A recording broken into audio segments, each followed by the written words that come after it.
का विचारत नाही? महाराष्ट्रामध्ये अनेक राजकीय पक्ष आहेत.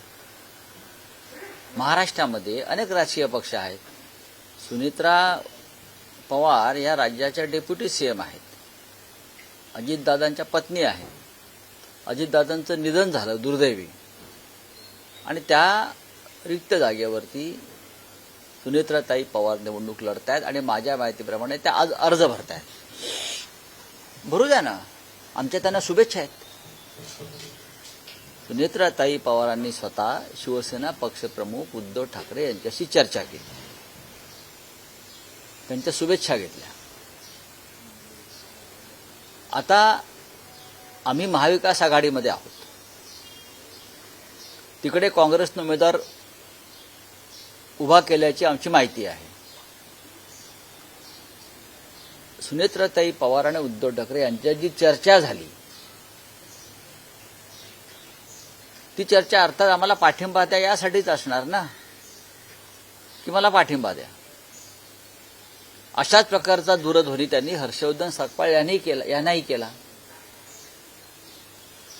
छगन भुजबळ आणि त्यांच्या पक्षाचे काही नेते अशा प्रकारच्या पाठिंब्यासाठी शरद पवारांनाही भेटले. त्याच्यामुळे हा निर्णय काय एकटा उद्धव ठाकरे साहेबांचा आहे का? नाही, याच्यामध्ये खूप प्लेयर्स आहेत. बारामती हा पवारांचाच गड आहे. तिथे काय निकाल लागणार सगळ्यांना माहिती आहे. पण राजकारणामध्ये, निवडणुकांमध्ये काही जे विषय असतात ते सामोपचाराने घ्यायचे असतात. आज त्या फक्त अर्ज भरणार आहेत. निवडणुकीला वेळ आहे, थांबा तोपर्यंत. पाठिंबा कोणाला देणार? तुमचा पाठिंबा कोणाला आहे? फडणवीसांनी पाठिंबा मागितलेला आहे सर्व पक्षांना. तुम्ही सुनेत्रा पवारांना पाठिंबा देणार की फडणवीस नाही, कशा करता म्हणजे तुम्हाला हवाय म्हणून पाठिंबा द्यायचा का? उद्धव ठाकरेंशी सुनेत्रा वहिनीशी चर्चा झालेली आहे. आता देवेंद्रजी पाठिंबा मागतायत, त्यांनी नेत्यांशी चर्चा करावी सर्व. हो, दिलाय ना. अहो, आता अर्ज भरणार ना आज, मग अर्ज मागे घ्यायची वेळ येते, अर्जाची छाननी होते. मग निवडणुकीचा नारळ फुटतो प्रचाराचा, मग पुढे 10 दिवस प्रचार होणार. त्या काळामध्ये पाठिंब्याचा प्रश्न निर्माण होतो. तिथे शिवसेनेचा उमेदवार आहे का? नाही. तिथे राष्ट्रवादी काँग्रेसचा उमेदवार आहे का? नाही. पण नक्कीच महाविकास आघाडीतला प्रमुख घटक पक्ष असलेला काँग्रेसनं उमेदवार दिलेला आहे. काँग्रेसची एक भूमिका आहे सातत्याने की ते शक्यतो बिनविरोध निवडणुका, जो पॅटर्न आहे त्या पॅटर्नला ते विरोध करतात. आणि असाच विरोध देवेंद्र फडणवीस यांनी सुद्धा अनेकदा केलेला आहे.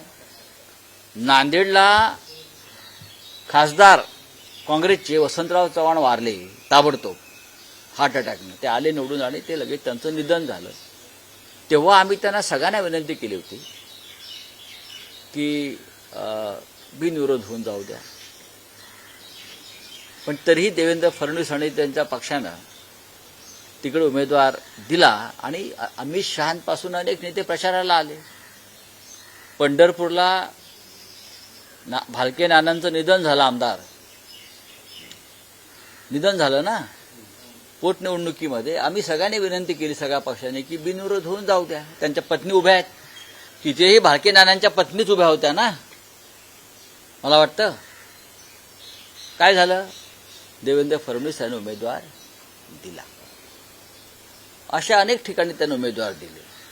पण जेव्हा त्यांची सोय असते किंवा गैरसोय असते तेव्हा ते म्हणतात बिनविरोध होऊ द्या. लक्ष्मण जगतापांचं निधन झालं, त्यांच्या पत्नी अश्विनी जगताप उभ्या राहिल्या. तेव्हा अजित पवार त्यांच्याबरोबर नव्हते. अजित पवारांनी उमेदवार दिला, नाना काटे. 99,000 मतं घेतली. ज्यांना सरकारविरुद्धी राग आपला काढायचा आहे, व्यक्त करायचा आहे, त्यांच्यासाठी निवडणूक ही एक व्यासपीठ असतं. एवढंच मी सांगेन. साहेब, असं थेट म्हणता येईल का की देवेंद्र फडणवीस यांनी महाराष्ट्रातला पोटनिवडणुकांचा बिनविरोध पॅटर्न बदलला? नक्कीच बदलला. यापूर्वी महाराष्ट्रामध्ये साधारण एक संवेदनशीलता होती या महाराष्ट्राच्या राजकारणामध्ये. तो भारतीय जनता पक्षाच्या काळामध्ये महाराष्ट्राची संवेदना ही मारून टाकली. नाहीतर एकमेकांशी अशा प्रकारची नाती आम्ही सगळ्यांनीच जपली होती. पण महाराष्ट्रात देवेंद्र फडणवीस यांचं राज्य आल्यापासून आणि केंद्रामध्ये शहा मोदींचं राज्य आल्यापासून देशातली आणि महाराष्ट्रातली संवेदना पूर्णपणे मारली गेली. तरीही आजही आम्ही एकमेकांशी बोलत असतो, एवढा पुरते तरी टिकून आहे. उद्या एकमेकांशी बोलतायत म्हणून ईडी लावतील.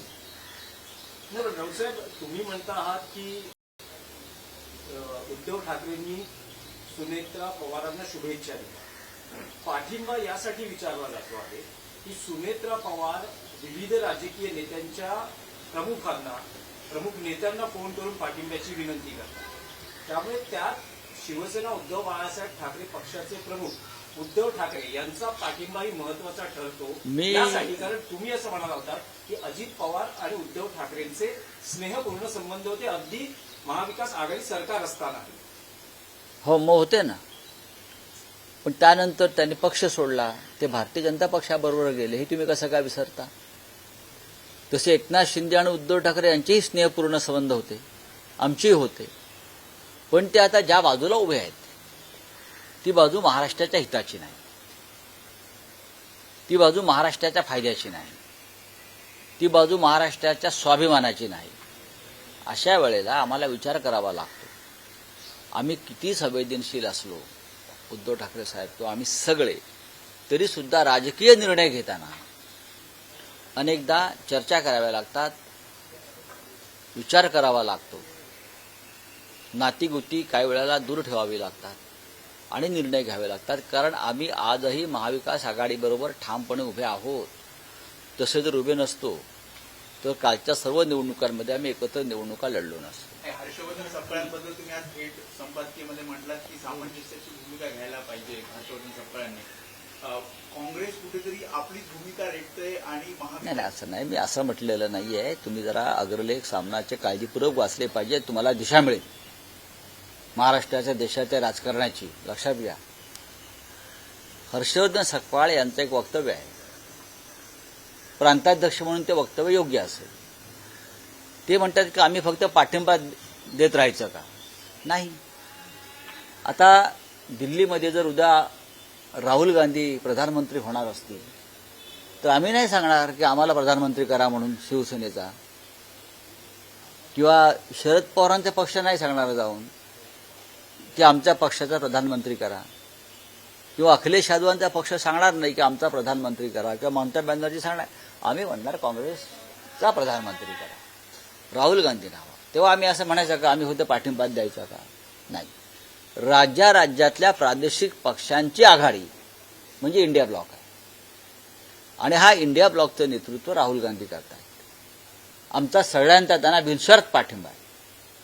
अशा वेळेला महाराष्ट्रात सध्या जी दुर्दैवानं जे आकडे आम्हाला मिळाले, मी दुर्दैवानं म्हणतोय की कोणाला 10, कोणाला 16, कोणाला 20, अशा वेळेला प्रादेशिक पक्षांना प्राधान्य दिलं पाहिजे. तुम्ही राष्ट्रीय पक्ष आहात आणि आपण येणाऱ्या संधींचं समान योग्य प्रकारे वाटप केलं पाहिजे, हीच आमची भूमिका आहे. काँग्रेस ऐकत नाही असं त्याच्यात नाही, मी असं म्हणत नाही. काँग्रेसचं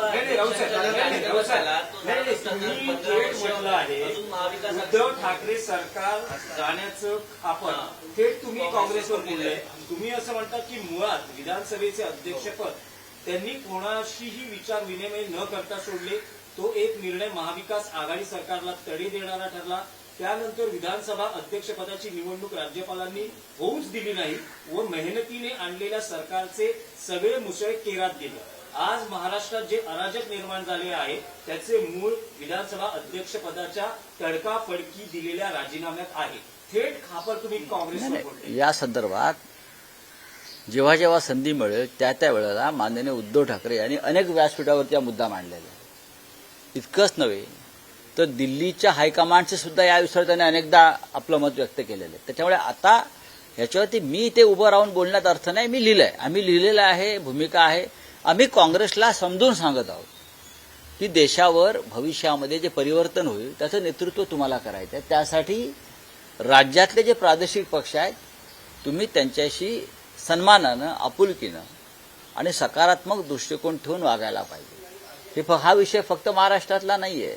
हाच विषय बिहारमध्ये असू शकतो, हा तेलंगणात असेल, हा उत्तर प्रदेशमध्ये असेल, सगळ्याच राज्यामध्ये, हा तामिळनाडूमध्ये असू शकतो. हा विषय प्रत्येक राज्यामध्ये तुम्हाला प्रादेशिक पक्षांशी जुळवून घ्यावं लागेल, त्यांना ताकद द्यावी लागेल आणि त्यांच्या मदतीनं तुम्हाला तुमचा आकडा वाढवावा लागेल. त्यासाठी तुम्ही आम्हाला सुद्धा मजबूतीनं आमच्या पाठीशी उभं राहिलं पाहिजे. राऊत साहेब, तुम्हाला अंजली दमानी यांनी आमंत्रण दिलेलं आहे, तुम्ही ते आमंत्रण स्वीकारताय का? तुम्ही कशा जाणार का? करताय? त्यांनी चहासाठी आणि जे सीड्या काढले ते कसे काढले, हे कसं वापरला, याचं प्रात्यक्षिक दाखवून तुम्हाला बोलवलेलं आहे. त्या आमच्या भगिनी आहेत. एक लक्षात घ्या, सीडीआर बाहेर आला की नाही मला माहीत नाही. तुम्ही माझं वक्तव्य काळजीपूर्वक पहा. मी म्हटलं अशा प्रकारची माहिती, मी त्यांचं नाव न घेता बोललो, अशा प्रकारची माहिती, मी अनेक वर्ष पत्रकारितेमध्ये आहे. माझं अख्खं आयुष्य शोधपत्रकारितेमध्ये गेलं आहे. आमच्या वेळची शोधपत्रकारिता वेगळी होती. आता थेट सरकारमधनं फायली येतात संबंधित पत्रकारांकडे, त्या प्रसिद्ध होतात आणि त्यांना शोधपत्रकारिता म्हटलं जातं. आम्ही अनेक अशी प्रकरणं ही मार्गी लावलेली आहेत शोधपत्रकारिता म्हणून. तेव्हा टीव्ही वगैरे नव्हते फार. माझं असं म्हणणं आहे की अशा प्रकारची गोपनीय माहिती जी आहे ही राज्यकर्त्यांच्या मदतीशिवाय कोणाच्या हातात जात नाही. जी गोपनीय माहिती तपासामध्ये आहे, ज्याचा तपास सुरू आहे,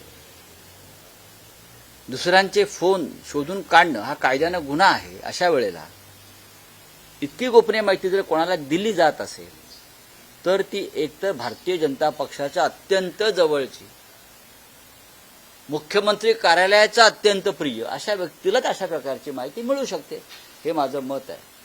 केंद्रीय स्तरावरती ही माहिती जर मिळत असेल अशा प्रकारची, तर तो प्रधानमंत्री कार्यालयातूनच ती माहिती जाऊ शकते. आता राहुल गांधीकडे एवढी माहिती येते, कुठून येते? राहुल गांधी जी माहिती देत आहेत जनतेला अनेकदा, मोदींच्याही आधी, मोदी काय निर्णय घेणार आहेत ते त्यांना स्वप्न तर पडत नाही. ही माहिती देणारे शेवटी कुठेतरी प्रधानमंत्री कार्यालयाच्या संबंधात, सरकारच्या संबंधात तज्ज्ञ लोक असतात. तेच अशा प्रकारची माहिती विरोधी पक्षाला देत असतात. आता या प्रकरणामध्ये विरोधी पक्ष आहे की नाही मला माहीत नाही, पण मुख्यमंत्री कार्यालयाच्या जवळच्या व्यक्तीला ही माहिती मिळू शकते. पोटनिवडणुकांचा विषय आहे. बारामती पोटनिवडणुकी संदर्भात तुम्ही बोललात, पण राहुरी ही एक आणखी विधानसभा पोटनिवडणूक आहे. त्यावर तुमची काय भूमिका आहे? एनसीपी शरद पवार गट ही निवडणूक लढवतो आहे. माझ्या माहितीप्रमाणे आज एनसीपीचे उमेदवार जे आहेत ते उमेदवारी अर्ज दाखल करतील, महाविकास आघाडीचे उमेदवार म्हणून. आणि ती निवडणूक आम्ही सगळे गांभीर्यानं लढू अशी शिवसेना पक्षप्रमुखांची सुद्धा भूमिका आहे. पण प्राजक्त तलपुरे हे उमेदवार असतील की आणखी काही पर्याय? बघा, आता त्यांचा उमेदवार मध्यंतरी जयंत पाटलांनी तुमच्याशी चर्चा केली आहे. आता राष्ट्रवादी काँग्रेस पक्षाच्या उमेदवाराची घोषणा मी कशी काय करू मला सांगा. नावांबद्दल आमची झाली, आमची भूमिका एवढीच होती की प्राजक्त तनपुरे हे एक सक्षम उमेदवार आहेत. ते जर ही निवडणूक लढले तर या निवडणुकीत रंगत येईल. निकाल काय लागेल या क्षणी मला सांगता येत नाही, पण तनपुरे असल्यावरती कदाचित ही निवडणूक आपण जिंकू. कारण त्यांचं तिकडे फार मोठं नेटवर्क आहे, उत्तम काम आहे, संस्था आहेत, संघटना आहेत. तरीही जर कोणी सामान्य कार्यकर्ता जरी उभा राहिला महाविकास आघाडीचा, तरी आम्ही ती निवडणूक त्याच ताकदीनं लढू. स्वतः शिवसेनेकडे 3 उमेदवार होते. आम्ही ती निवडणूक लढायला तयार होतो. जर राष्ट्रवादी काँग्रेस लढणार नसती तर माननीय उद्धव ठाकरे यांनी त्यास मान्यता दिली होती. आमच्याकडे 3 सक्षम उमेदवार होते, पण त्या जागेवरती अनेक काळापासून राष्ट्रवादी काँग्रेसचा अधिकार आहे. त्याच्यामुळे त्यांनी ती जागा लढण्याचा निर्णय घेतलेला आहे. प्रियंका चतुर्वेदींनी अंजली दमानी यांचं कौतुक केलेलं आहे. प्रियंका भाजपच्या लोकांना निधी दिला होता, परंतु आमच्या लोकांना निधी मागायला गेलं तर सांगण्यात येतं की भाजपमध्ये पक्ष प्रवेश करा, त्याच्यानं तुम्हाला निधी देण्यात येईल. बरोबर आहे. असं मधल्या काळामध्ये एकनाथ शिंदे पण आमच्या लोकांना सांगत होते, नगरसेवकांना, आमदारांना, खासदारांना. आता ते त्यांच्यावरती आलेलं आहे प्रकरण, तर त्यांनी आपापसात बसून मिटवावं. रावसाहेब, आज भाजपचा 46वा वर्धापन दिन आहे. भाजपला या वर्धापन दिनाबद्दल तुम्ही काय शुभेच्छा द्याल? भाजपला वर्धापन दिनानिमित्त मी इतक्या शुभेच्छा देईन की महाराष्ट्राला आणि देशाला अस्मितेला आणि स्वाभिमानाला सत्तेच्या माध्यमातून कोणी नख लावत असेल तर त्याची बोटं छाटा. हिंदी में बोलिए. बाराबंकी उपचुनाव को लेके आप अपनी भूमिका स्पष्ट नहीं कर रहे हैं, खामोशी रखी है, लेकिन एक तरफ आप बोलते हैं कि एनडीए में हैं हम और कांग्रेस अपना उम्मीदवार उतारती है, तो आप मना करेंगे कांग्रेस को कि अपना नहीं. उम्मीदवार पीछे कीजिए? हम कांग्रेस को नहीं मना करेंगे. राष्ट्रवादी कांग्रेस पार्टी की वो जगह है, वह हमेशा शरद पवार साहब की पार्टी चुनाव लड़ी है. अजित पवार साहब भी राष्ट्रवादी कांग्रेस के यानी शरद पवार साहब के उम्मीदवार थे. अब उनका निधन हो गया, वो बीजेपी के साथ चले गए. अब उनकी पत्नी चुनाव लड़ रही है. सुनीत्रा पवार ने उद्धव ठाकरे साहब के साथ फोन पर बातचीत की है. वहां हमारा उम्मीदवार नहीं है ना. अगर शरद पवार साहब का उम्मीदवार नहीं है मैदान में, तो कांग्रेस ने अपना उम्मीदवार वहां दे दिया है. तो अभी आज से तो चुनाव प्रक्रिया शुरू हो गई है और बहुत टाइम है, देख लेंगे.